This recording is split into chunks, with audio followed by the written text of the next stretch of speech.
Hello বন্ধুরা, আসসালামু আলাইকুম। আজকে আমি শুক্রবার, গত 2 দিন ধরে খুবই অসুস্থ, মাথা ব্যথায় আর চোখের যন্ত্রণায়।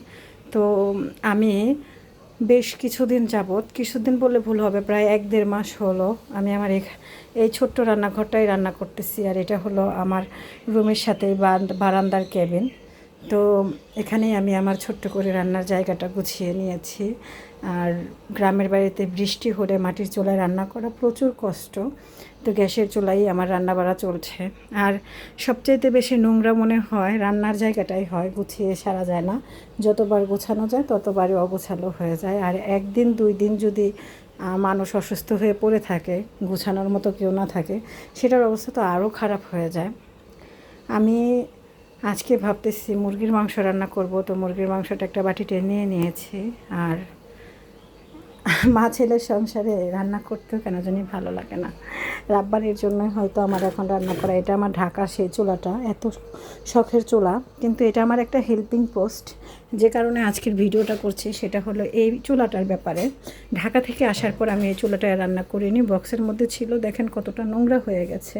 এগুলো যাই হোক আমি পরিষ্কার করে নেব। ভাবতেছি গ্যাসের লাইনটা এই চুলায় দেব, এর জন্য আমাকে কিছু নজেল চেঞ্জ করতে হবে। কিন্তু সমস্যা হয়েছে আমার এই সুইচ দুটায় একদমই শক্ত হয়ে গেছে আর নড়াচড়া করতেছে না। তো আমি আপনাদের কাছে সাহায্য চাচ্ছি।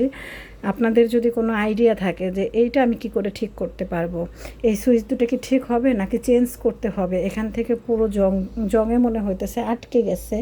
এখানে কোনো অয়েল দিয়ে অথবা কোনো স্প্রে দিয়ে এটা কি আবার আগের মতো ঠিক করে ফেলা যাবে? এটা যদি আপনাদের জানা থাকে প্লিজ আপনারা আমাকে একটু কমেন্টস করে জানাবেন। আমি এতদিন এই চুলাটায় রান্না করেছি আরএফএলের, এটাও খারাপ না, কিন্তু যেহেতু এত কষ্ট করে এত দাম দিয়ে আমি আমার এই চুলাটা কিনেছিলাম ঢাকায়, আমার মনে হচ্ছে যে আর এখন আমি গ্যাসে রান্না করতেছি, তাহলে আমি আমার এই চুলাটাই আবার ব্যবহার করা শুরু করে দেই।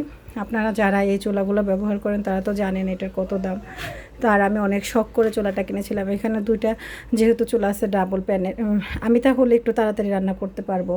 আর এটা আমার কাছে খুবই একটা স্বপ্নের চুলা, কিন্তু আমার চুলা দুটো এত ক্ষতিগ্রস্ত হয়েছে, ময়লা হয়ে গেছে এবং কি এই দুটো বন্ধ হয়ে গেছে। যদি কারো কাছে কোনো প্রকার বুদ্ধি থাকে যে কি করলে এই সুইচ দুটো ঠিক হবে, প্লিজ আমাকে কমেন্টে জানান। আমি তাহলে তাই করে এই চুলা দুটো ঠিক করে নেব। তো এর জন্যই আজকের ভিডিওটা মেক করা আমার। আর কী যে করি, আমার আজকে সত্যি মনটা খারাপ হয়ে গেছে যে আমার চুলা দুটো এত শখের, আমি কাজ করতে পারতেছি না। 1.5 বছর হয়ে গেছে এই চুলাটা আমি রান্না করি না, এর জন্য হয়তো এই দুটা লক হয়ে গেছে। খুলবো কিভাবে বুঝতে পারতেছি না। আর আরএফএলের শোরুম আমার এখান থেকে অনেক দূরে, এটা যে আমি নিয়ে যাব, আর এই চুলাটার অনেক ওয়েট, ঠিক মতো গাড়িও পাওয়া যায় না যে ঠাস করে নিয়ে যেতে পারবো। তো আপনাদের যদি কোনো আইডিয়া থাকে প্লিজ কমেন্টে জানিয়ে দিবেন।